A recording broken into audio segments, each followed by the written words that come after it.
estacas e a bala. Muitos foram subjugados às mãos dos dânaos. Permaneceram parados junto dos cabos de cavalos, pálidos de medo, aterrorizados. Então acordou Zeus nos píncaros do Ida, junto de Hera do trono dourado. Levantou-se depressa e viu troianos e aqueus, aqueles em bandada, os argivos a perseguirem-nos à retaguarda. E no meio deles viu o soberano Poseidon. Viu Heitor jazente na planície, rodeado pelos camaradas, ofegante com falta de ar e em estado de desespero, a vomitar sangue, visto que o não atingira o mais fraco dos aqueus. Ao vê-lo, se compadeceu o pai dos homens e dos deuses. Sob o sobrolho lançou um olhar terrível a Hera e disse: Foi o teu dolo, ou Hera intratável de manhas malignas, que parou o combate do divino Heitor e pôs o povo em fuga. Na verdade, não sei se novamente da tua malevolência funesta serás a primeira a beneficiar, e se hei de espancar-te à bofetada. Lembras-te de quando foste suspenso de cima, quando os pés te suspendi duas bigornas e nos teus pulsos te coloquei uma pulseira de ouro inquebrantável? No meio do éter e das nuvens ficaste suspensa. Os deuses indignaram-se no alto Olimpo, mas não lograram aproximar-se para te soltar. A quem eu apanhasse, atirava-o da soleira até que chegasse à terra, já sem força alguma. Mas nem assim a dor incessante largou o meu coração, por causa do divino Herácles, a quem tu, em concluir com Bóreas, depois de convenceres as rajadas, mandaste pelo mar nunca vindimado, congeminando malefícios. E depois levantaste-lo para a ilha bem habitada de Lós. Fui eu que o salvei de lá e o trouxe novamente a Argos, apacentadora de cavalos, depois de muitos trabalhos. Destas coisas te recordo, para que desistas das tuas trapaças e para que vejas se porventura te beneficiará o leitor de leite de amor, a quem te deitaste comigo, afastada dos deuses, para me ludibriares. Falou, e estremeceu, era rainha com olhos de plácida toura, e falando dirigiu-lhe palavras apetrechadas de asas. Tome por testemunhas a terra e o vasto céu por cima dela, e a água estígia que se precipita nas profundezas, extremamente maior e mais terrível para os deuses imortais, e a tua sagrada cabeça, e o nosso próprio leito matrimonial, pelo qual nunca eu alguma vez me perjuraria. Que não é por vontade minha que Poseidon, sacudidor da terra, prejudica os troianos e Heitor, auxiliando os inimigos.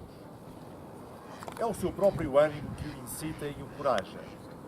Ao ver como os aqueus estavam acabrunhados junto das naus, teve pena deles. Todavia, tanto a ti como a ele, eu aconselharia a seguir por onde tu, ó Senhor da nuvem azul, conduzires.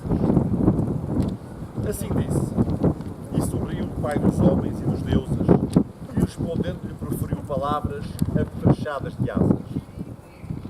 Se doravante, ó Hera, rainha com olhos de plácida toura, sintonizasses com o teu pensamento, sentada no meio dos imortais, por muito contrário que estivesse Poseidon, rapidamente mudaria de atenção para seguir o teu e meu sentir.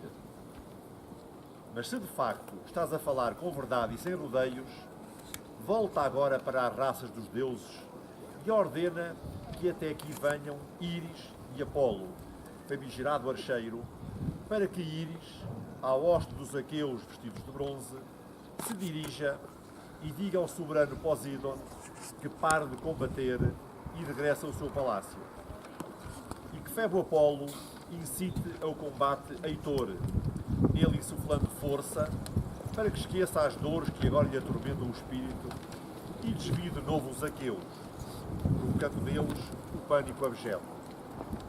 Na sua fuga, tombarão junto das naus bem construídas do polido Aquiles, ele que enviará o seu companheiro Patroclo, a quem matará depois com a lança o glorioso Heitor à frente de Ilion, depois de ele ter assassinado muitos outros mancebos, entre eles meu filho, o divino Sarpedon. Enfurecido por causa dele, o divino Aquiles matará Heitor.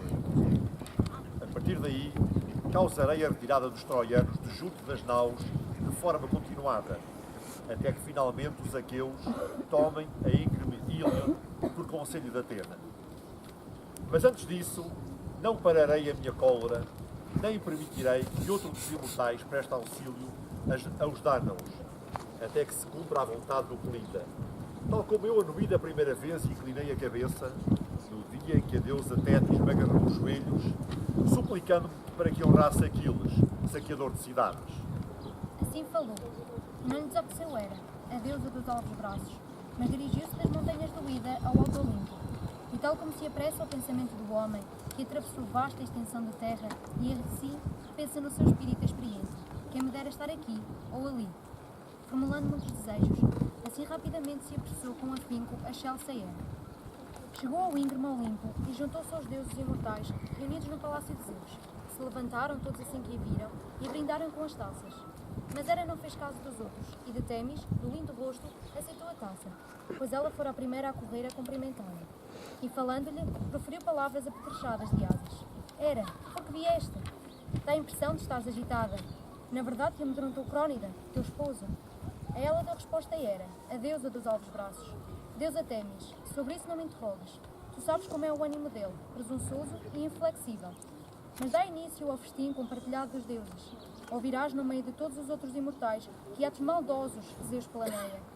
Não penso que de igual modo a todos agradará, quer mortais, quer deuses, se algum se banqueteia de espírito alegre. Depois que assim falou, sentou-se a Chelsea Hera, e montes se iraram os deuses no palácio de Zeus. Mas ela riu-se com os beiços, embora tenso permanecesse o sobrolho azul, e a todos declarou: Estultos, que na sua insânia nos iremos contra Zeus. Na verdade, queremos aproximar-nos dele, para o restringirmos, por palavra ou por acto.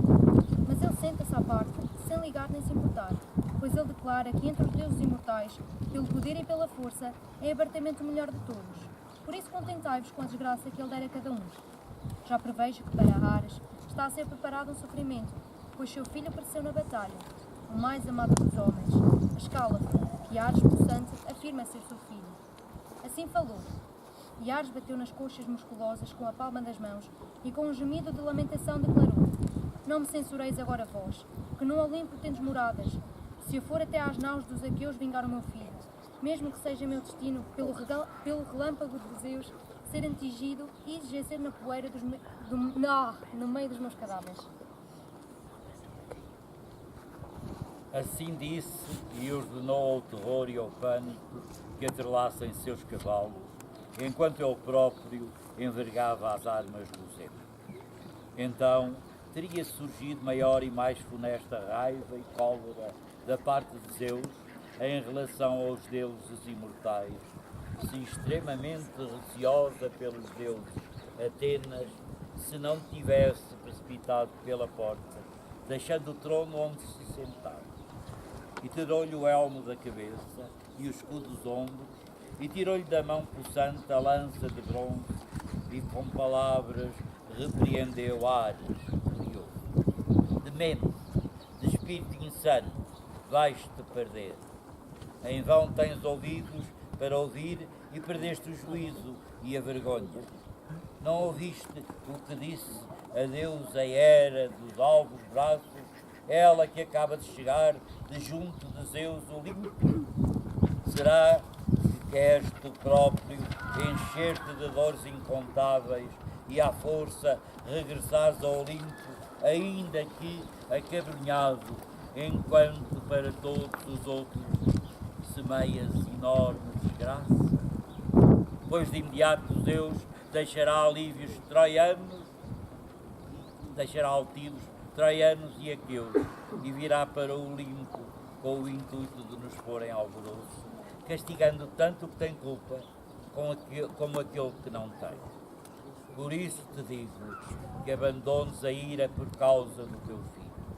Já outro, muito melhor que ele na força e nas mãos, morreu ou morrerá ainda, pois é difícil preservar a linhagem e a geração de todos os homens.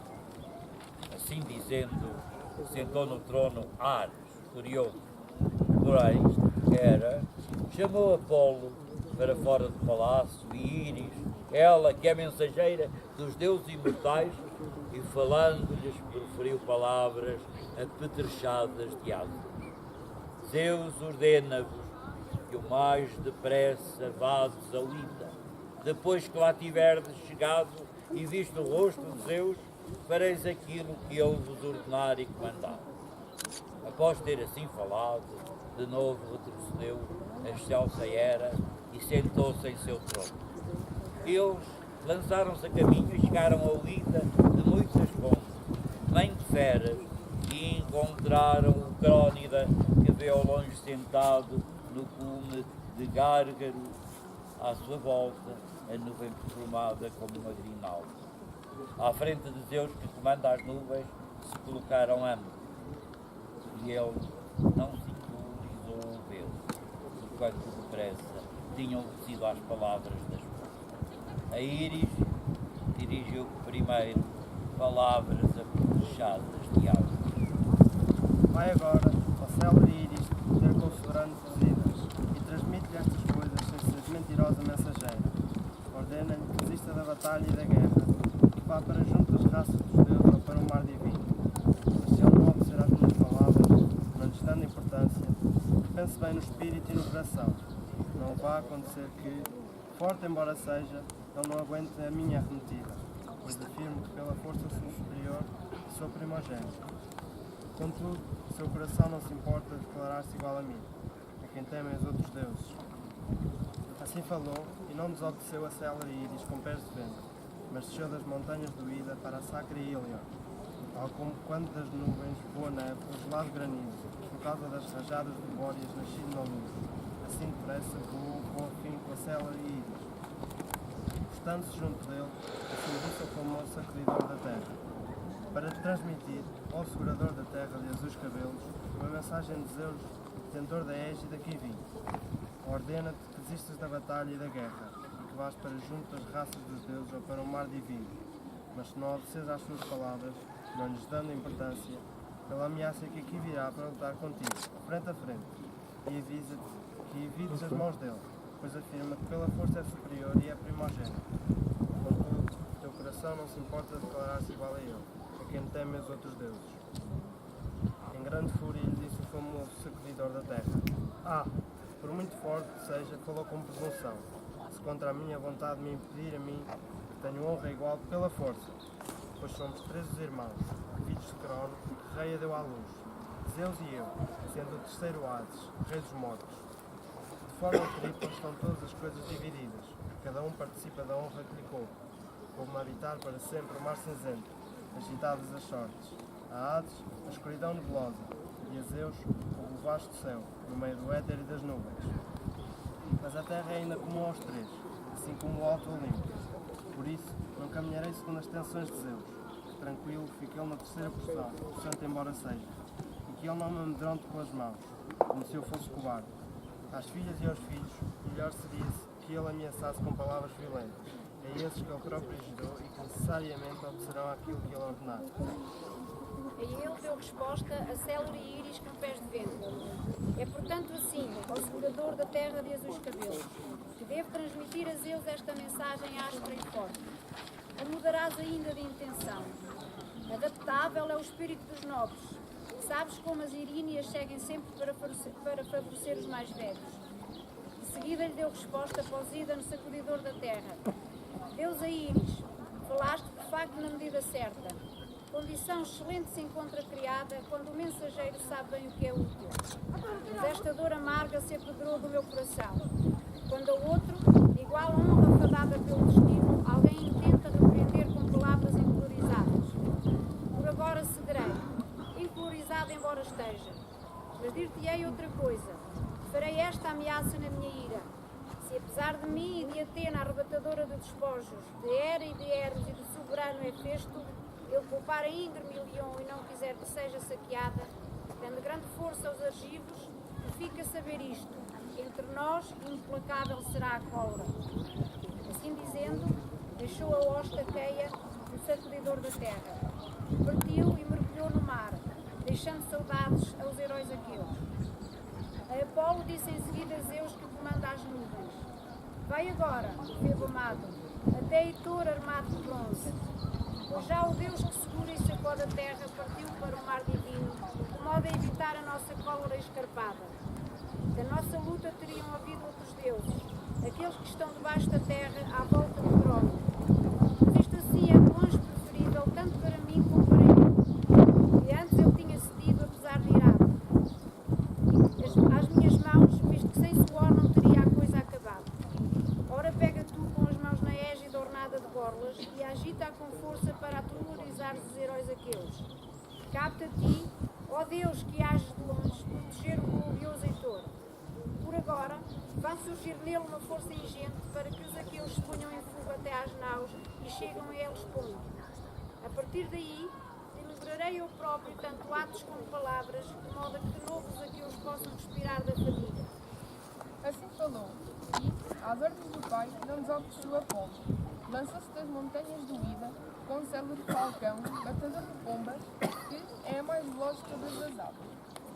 Encontrou o filho do fogoso Príamo, o divino Heitor, sentado, pois já não jazia a recuperar novo fogo. De volta dele estavam os camaradas. Parara a falta de ar e a transpiração, pois avivaram os deus do tentor da égide.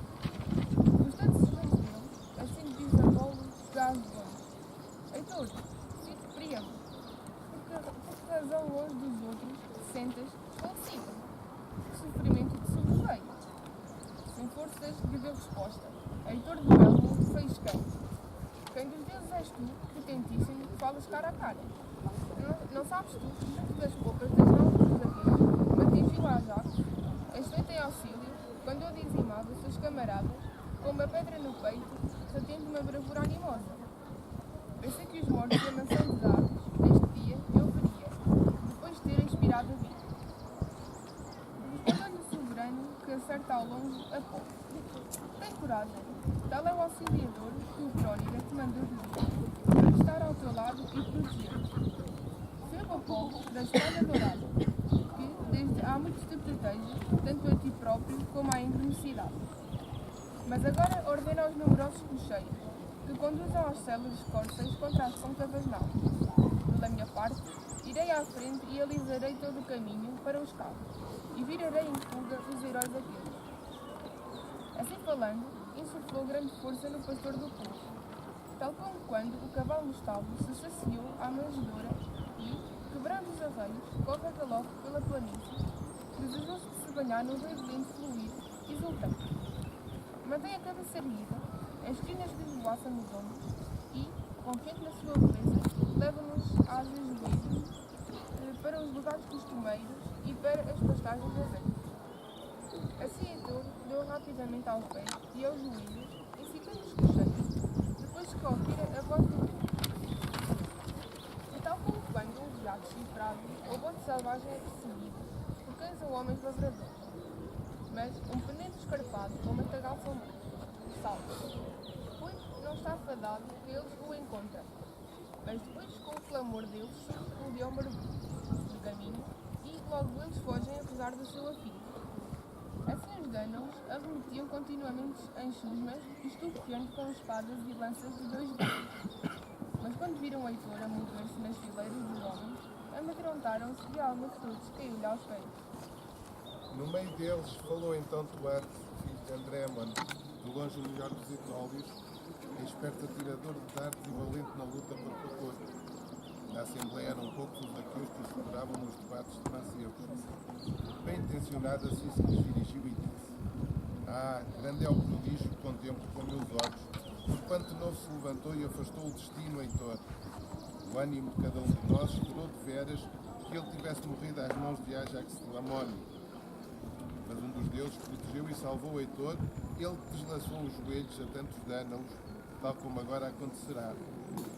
É que não será sem a ajuda de Zeus tumultuante, que tão ávido se apresenta como guerreiro. Mas agora, àquilo que eu disser, obedeçamos todos. Ordenemos à turba que regresse para as naus. Porém, nós, que nos declaramos os mais valentes do exército, tomemos as nossas posições e enfrentemo-lo, brandindo as lanças. Creio que, apesar de tão ávido, no coração receia lançar-se contra a chusma dos dânaos. Assim falou, e eles deram-lhe ouvidos e obedeceram. Aqueles que estavam à volta de Ajax e do soberano Idomeneu, Iteu, Tolimiríonos, Imés e Valdeares, dispuseram um ataque chamando pelos comandantes e enfrentaram Heitor e os troianos, mas atrás deles seguiu a multidão para as naus dos aqueus. Foi então que os troianos avançaram cerrados, liderados por Heitor, que caminhava com passos largos. À frente dele seguia Febo Apolo, os ombros envoltos em nuvem, segurando a égide impetuosa, terrível, refulgente, que o metalúrgico Hefesto dera a Zeus, para com ela pôr os homens em bandada. Esta era a égide que Apolo tinha nas mãos ao liderar o povo.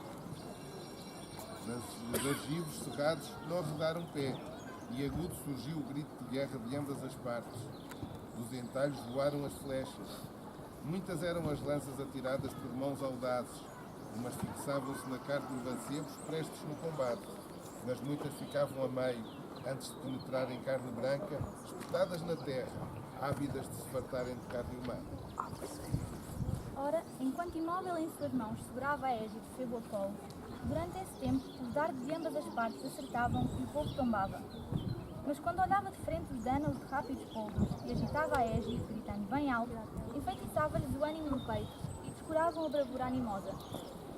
Tal como quando uma manada de bois ou rebanho de ovelhas duas feras selvagens põem alvoroço no brume da noite, quando de repente atacam e não há pastor que valha. Assim, impotentes, os aqueus se puseram em fuga, pois Apolo semeara o pânico, outorgando a glória aos troianos e a Heitor. Então, homem era assassinado por homem na dispersão do combate. Heitor abateu Estíquio e Arcesilau, um deles, regente dos Biócios, vestidos de bronze, o outro, fiel companheiro do magnânimo Mnesteu. E Enéas abateu Medonte e Iaso, um deles era filho legítimo do divino Eleu, Medon, irmão de Ajax. Contudo vivia em Esfilas, longe da sua terra pátria, porque assassinaram um homem, parente da sua madrasta, Eriopis, que o Eleu desposara. Quanto a Iaso, era regente dos Adenienses. Chamavam-lhe filho de Asfeu, filho de Búculo. Polidamante matou Mecisteu e Équion de Polites, na luta dianteira. Hipónio foi morto pelo divino Agenor. Páris atingiu Deio por trás, enquanto fugia entre os dianteiros, na parte mais baixa do ombro e despassou completamente. Enquanto lhes despiam as armas, os aqueus atiravam para a vala escavada, contra as fileiras de estacas, fugindo nesta e naquela direção, correndo à muralha pela necessidade. Aos troianos, bradou Heitor vocifrando bem alto: apressai-vos contra as naus e deixai-os dispostos sangrentos. Aquele que eu discernir longe das naus do outro lado, de imediato lhe darei a morte. Nem a ele darão na morte os homens da família e as mulheres a honra de vida do fogo, mas os cães o desgraçarão à frente da nossa cidade. Assim falando, com o gesto de cima para baixo, chicoteou os cavalos e chamou pelos troianos enfileirados. E com ele levantaram todos grande clamor, e conduziram os cavalos com grito assombroso. E à sua frente, Febo Apolo com seus pés facilmente deitou abaixo os barrancos da vala funda, atirando-os para o meio, assim formando uma ponte comprida e ampla, com a distância do arremesso de uma lança. Quando é lançada por um homem, põe a força à prova. Foi por aí que se derramaram, falange atrás de falange, e à sua frente foi Apolo com a égide fumegante. Deitou abaixo a muralha dos aqueus, com a facilidade do menino que espalha areia na praia junto do mar, quando com ela constrói brincadeiras e feliz, e logo de seguida, com as mãos e os pés a espalha, brincando. Foi assim que tu, ó Feber cheio, derrubaste o longo trabalho e os esforços aqui, lançando contra eles a bandada. Foi portanto assim que, junto das naus, pararam os danos, chamando-os pelos outros e erguendo as mãos a todos os deuses. E cada um deles rezou com grande fervor. Mormente orou Nestor de Gerênia, guardião dos aqueus, levantando as mãos em direção ao céu, cheio de astros. Zeus Pai, se alguma vez em Argos, rica em trigo, alguém queimou em tua honra gordas coxas de boi ou ovelha, rezando pelo regresso que tu prometeste, inclinando a cabeça, lembra-te agora de tais coisas, ó Olimpo, e afasta o dia funeste, e não permitas que pelos troianos sejam subjugados os aqueus. Assim falou, rezando. E algo trovejou Zeus, conselheiro, em resposta à prece do ancião Nestor. Mas os troianos, ao ouvirem o estrondo de Zeus, detentor da égide, lançaram-se contra os argivos, com mais afinco, lembrados da luta. Tal como quando uma enorme onda do mar, de amplos caminhos, venta sobre as amoradas de uma nau, quando é impelida pela força do vento, de sobremaneira faz inchar as ondas. Assim os troianos, com clamor ingente, desceram a muralha e, conduzindo para dentro dos carros, pelejaram junto das pulpas, com as lanças de 2 gumes em renhido combate, eles dos carros. Porém, os arguidos, no alto das suas escuras naus, aonde haviam escalado, lutavam com os chuzos cativos. Estavam ali nas naus para lutas navais, os chuzos providos de bronze e poucas. Quando a pátria, enquanto aqueles troianos combatiam de roda da muralha, afastado das naus velozes, ficou sentado na tenda do mavioso Eurípides, leitando com palavras, quando sobre a ferida dolorosa aplicava fármacos que apaziguassem as negras dores. Porém, quando viu os troianos a lançarem-se contra a muralha, enquanto os dânaos aos gritos fugiam, gemeu e bateu nas coxas com as palmas das mãos, em grande lamentação, proferiu estas palavras: Eurípides, não posso ficar aqui mais tempo contigo, ainda que de mim precises. É que surgiu um prélio tremendo. O teu escudeiro te reconforta agora, pois eu irei depressa para junto daqueles para incitá-lo a combater. Quem sabe se, com a ajuda divina, eu não necessitaria oração pelas minhas palavras. Coisa boa é persuasão de um amigo. Levaram-no aos seus pés, depois que assim disse. Porém, os aqueus aguentaram firme a arremetida dos troianos, mas não lograram recolhi-los das naus, embora fossem em menor número. Nem os troianos lograram desbaratar as falanges dos aqueus para se miscuírem no meio das tendas e das naus. Mas tal como quando o filho do carpinteiro alinha a tábua de uma nau nas mãos de um esperto construtor, que bem conhece toda a espécie de técnica pelos conselhos de Atena, assim igualmente esticada era a batalha e a guerra. Numerosos eram os que combatiam em torno de naus numerosas, mas Heitor fez imediatamente ao glorioso Ajax. Levantavam de volta da mesma nau e não conseguiam nenhum que pulsasse o outro para deitar fogo à nau, nem que o outro repelisse, visto que um deus ali o trouxera. Foi então que o glorioso Ajax atingiu Caletor, filho de Prícipe, no peito com a lança, ele que trazia fogo para incendiar a nau. Tombou com um estrondo, e a tocha caiu das mãos. Mas quando Heitor dos seus olhos viu o primo tombado na poeira à frente da nau escura, aos troianos e aos lícios, gritou bem alto: Troianos, ilícios e dárdanos, prestos combatentes, não cedais na batalha, num aperto como este, mas salvai o filho de Clício, para que os aqueus o não dispam das armas, tombado no meio das naus. Assim dizendo, arremeteu contra Ajax com a lança luzente. Não lhe acertou, mas Helicofron, filho de Mastor, escudeiro de Ajax, oriundo de Citra, com ele vivia, porque assassinaram um homem na sacra Citra. Foi na cabeça dele, acima da orelha, que Heitor acertou com o bronze afiado, quando estava junto de Ajax. Tombou para trás na poeira da polpa da nau e deslaçaram-se-lhe os membros. Estremeceu Ajax e assim disse a seu irmão: Meu bom Teucro, foi morto um fiel companheiro de nós dois, o filho de Mastor, a quem nós honrávamos quando connosco vivia. Ele, que era oriundo de Citra, honrávamo-lo como parente no nosso palácio. Matou o magnânimo Heitor. Onde estão tuas setas de rápida morte e teu arco, que te deu febo Apolo? Assim falou, e o outro obedeceu. Foi a correr tomar posição, levando nas mãos o arco recurvo e a alijava portadora de flechas. E muito rapidamente se pôs a disparar setas contra os troianos. Atingiu Clito, filho glorioso de Pisenor, que segurava as rédeas nas mãos, afadigando-se com os cavalos. Pois para lá os conduzia, no maior número de falanges eram desbaratadas, para agradar a Heitor e aos troianos. Mas depressa sobreveio a desgraça, ninguém podia repelir, por muito que o quisessem. A seta de muitos gemidos atingiu no pescoço, atrás, e ele tombou do carro, ao que se desviaram os cavalos, fazendo chocalhar o carro vazio. Logo se apercebeu o soberano polidamente, primeiro a avançar para os cavalos, os quais ele deu a Astino, filho de Procrácio, recomendando que ele os mantivesse bem perto, enquanto o observava. Ele próprio voltou a imiscuir-se entre os guerreiros dianteiros. Então Teucro tirou contra Heitor outra seta de bronze a ponta, e ter-lhe cerceado o combate junto das naus dos aqueus, se tivesse atingido o pelejador, privando-o da vida. Mas não passou despercebida a mente sábia de Zeus, protegeu Heitor, retirando a glória a Teucro Telamónio.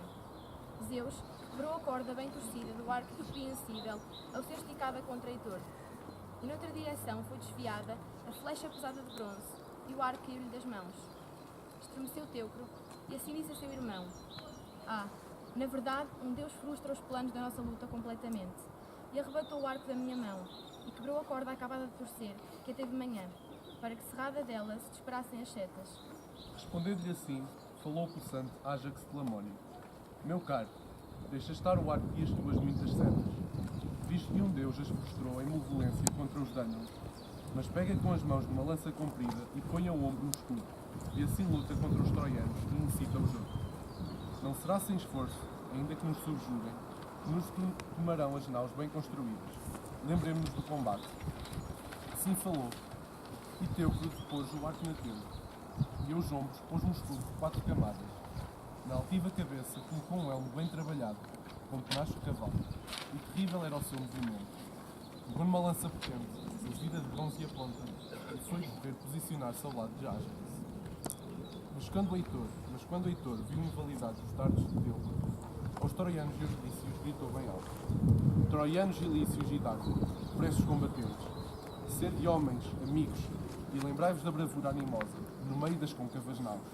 Na verdade, vi eu com os olhos os dardos de um homem excelente, invalidados por Zeus.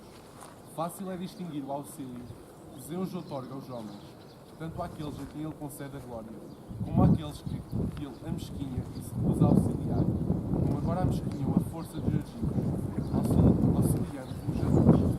Combatei, pois, cerrados nas naus, e se algum de vós, alvejado ou golpeado, encontrar a morte e o destino, morra, pois não é vergonha nenhuma morrer pela pátria, pois a salvo ficam a mulher e os filhos, e a sua casa e propriedade incólumes, se os argivos partirem nas naus para a amada terra pátria. Assim dizendo, incitou a coragem e o ânimo de cada um. Por seu lado gritou a Ajax aos seus companheiros: Vergonha, ó Argivo! Agora está visto que ou morreremos ou nos salvaremos ao repelirmos a desgraça das naus. Ou credes que se as naus tomarem Heitor do elmo faiscante, desembarcareis cada um de vós na terra pátria? Não ouvis a Heitor a incitar a todo o seu exército, ele que está em fúria para deitar fogo às naus? Não é para a dança que ele vos chama, mas para a luta. É para nós, e para nós há conselho nem plano melhor do que juntarmos as mãos e força em renhido combate. Melhor é morrer de uma vez por todas, ou então viver, do que nos vermos longamente acossados em aterradora peleja. Assim, em vão nas naus, por homens que são piores do que nós. Assim dizendo, incitou a força e a coragem de cada um. Foi então que Heitor matou Ésquilo, filho de Perimedes, comandante dos Fócios, e Ajax matou Laodamante, comandante dos espiões, glorioso filho de Antenor. Polidamante abateu Otto, oriundo de Silene, camarada do filho de Fileu, comandante dos magnânimos Epeios. Viu Meges e atirou-se a ele, mas Polidamante desviou-se debaixo dele e Meges não lhe acertou. É que Apolo não permitia que o filho de Pantu morresse entre os dianteiros. Com uma estocada da lança penetrou o cresmo no peito, tombou-no com um estrondo, e outro lançou-se a ele para lhe despir as armas dos ombros. Entretanto, contra ele saltou Dolo, perito lanceiro, filho de Lampo, a quem gerara Lampo, filho de Laodamonte, experto na bravura animosa. Foi ele que arremeteu com uma lança com um escudo contra o seu filho, o filho de Peleu, atacando de perto, mas salvou a espessa couraça que envergava a adornada de moças redondas, a qual Fileu trouxera de Éfido, junto ao rio Salés. Fora-lhe oferecida seu amigo e anfitrião, Eufetes, soberano dos homens, para vestir na guerra, com proteção contra os homens inimigos. Tal couraça protegeu agora da morte o corpo de seu filho.